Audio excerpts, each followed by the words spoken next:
Hindi ako nakapag-video kasi ilang araw na rin ako may lagnat. Hanggang ngayon may lagnat ako. Hindi na ako video. Tapos busy pa yung anak ko sa sa tawag nito, sa practice nila sa school. Ayun, nilagnat ako ilang araw na. Hanggang ngayon halos di na ako makatayo.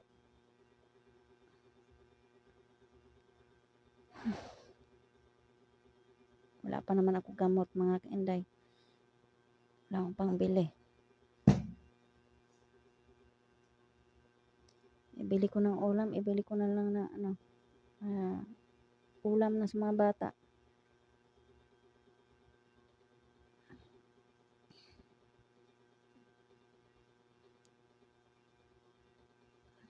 Hirap pag wala kang gamot. Mga gamot inumin. Sama ng pakiramdam, halos di ka makatayo. Hi mga kainday. Please like and subscribe mga kainday para magkasahod din ako kahit andito lang ako sa bahay. Bye. Sama kasi ng pakiramdam ko. Wala na lang kong cellphone.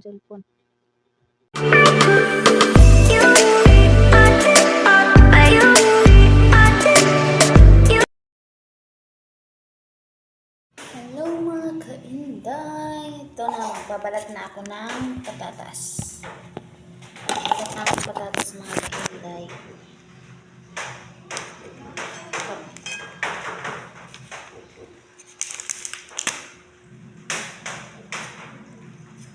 Nilagyan ko ng sabaw kunti.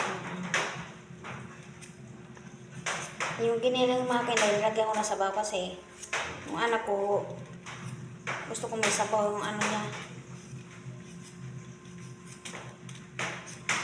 Pagkain niya. May hindi pa lang makapasok. Napapagod ako sa 12 hours duty mga kainday kasi. Tapos pagdating ko dito, asikaso pa sa mga bata.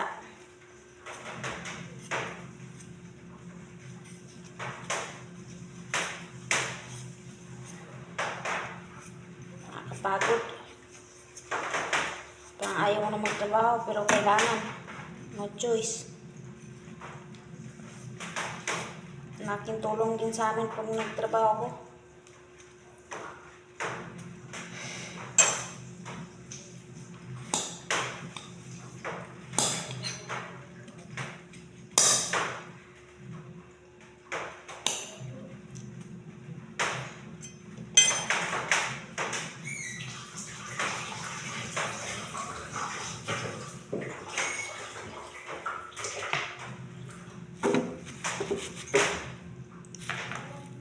Kasi yung trabaho mga kainday, yung baon sila mga anak ko wala.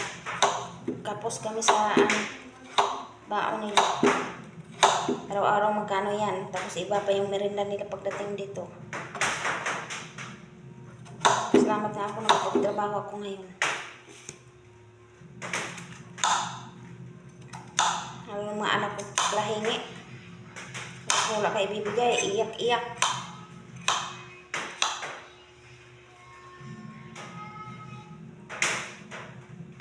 Ilang araw ako hindi nakapasok, bawasan na yung pera ko sa Gcash. Ang gastos dito. Hindi ko may may pasok. Nabawasan ko naman pero lang maliit. Bili ng bigas. Bili lang ng bayad sa bahay, yun lang. Bayad kuryente. Pag tuwing 15, bayad kuryente at saka tubig. Pag 30 naman, bayad ng bahay. Kaya sinabi ko sa may-ari ng bahay, huwag niya isabay kasi nahihirapan ako. Buto na mabait din may-ari ng bahay. Hindi ba sana may mga kainday, kaso lang ang dami pinuntahan ng mga bahay. Dito lang din sa amin, bakit? Walang ano, Inday, mga maigit naman siya, pero paglabas kasi ng bahay, kahit maigit, may mga tambay, kaya iniisip ko kasi yung mga bata, pag maraming tambay, siyempre mga anak, mga bata na naiwan sa bahay pag gabi, hindi ko maiwan-iwanan yan. Siyempre, hindi mo naman kapisadong utak ng mga tao. Kaya, hindi na ako lumipat. Dito kasi, may inuutosan ako ng kapitbahay namin na tingnan. Hindi ako makauwi pag busy ako masyado sa trabaho. Pero inuuwian ko yan dito mga kainday, sinisilip ko yan.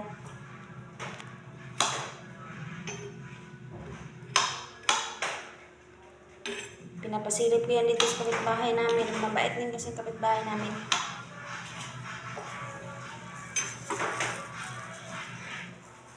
Kita ka. Kita ang nilaglit ka yan. Balik mo lang sa wallet. Nalagay mo lang dyan.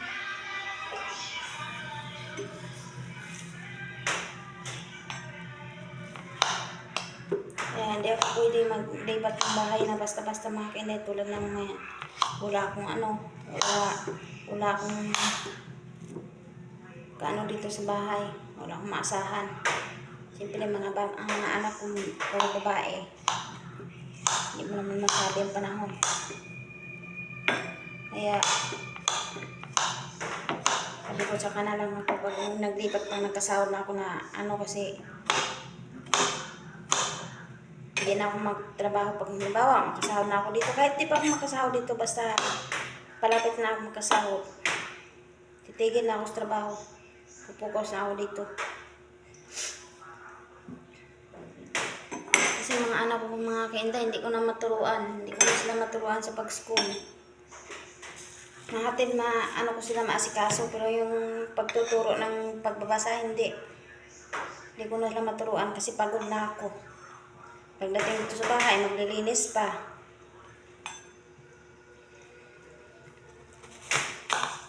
Tapos yung yung mga assignments mga anak ko, hindi ko na maasikaso. Sila na yung tagagawa.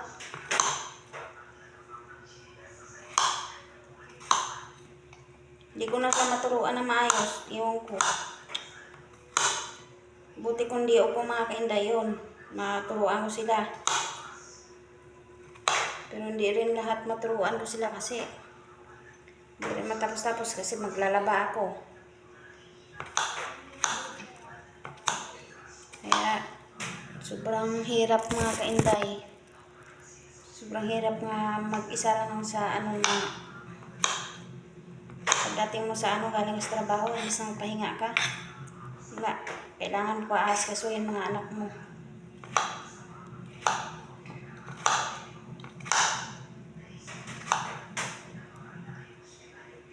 Lalo itong maliit ko, hindi ko na maturuan sa pagbabasa.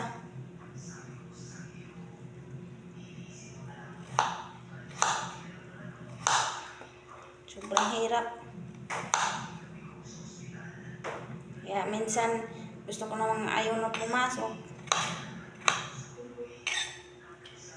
Kaso naisip ko, pag hindi ako papasok, wala, kapos din kami sa budget. Araw-araw pa naman sila baon, tapos araw-araw din yung malinda pagdating dito. Kaya yung kinikita ko kahit pang malinda lang nila yan. Malinda tsaka ulam.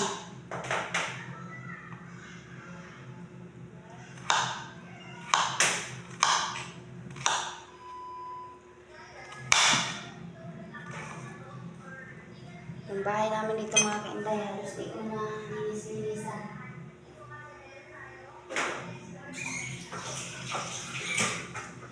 Malinisan ko na lang pag-diop, pero wala. Hindi ka rin makatulog pag sobrang dumi ng bahay mo, hindi ka rin makatulog. Yung ginay lang naman yung mga kainday, lagyan ko ng itlog para may gana sila kumain. Ano lang yan, buo.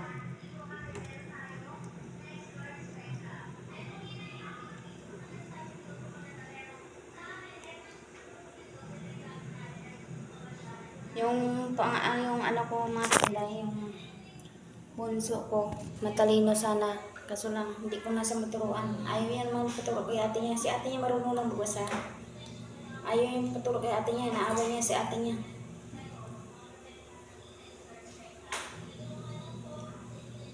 Dapat daw, kahit sa paghatid yan, umiiyak yan. Paghatid sa ni ate niya, umiiyak yan kasi gusto niya ako maghatid.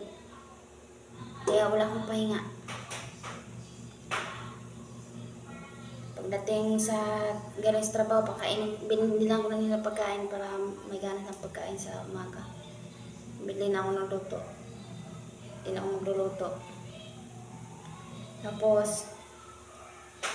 pagdating ng hatiran, gusto ko si ate yung maghatid.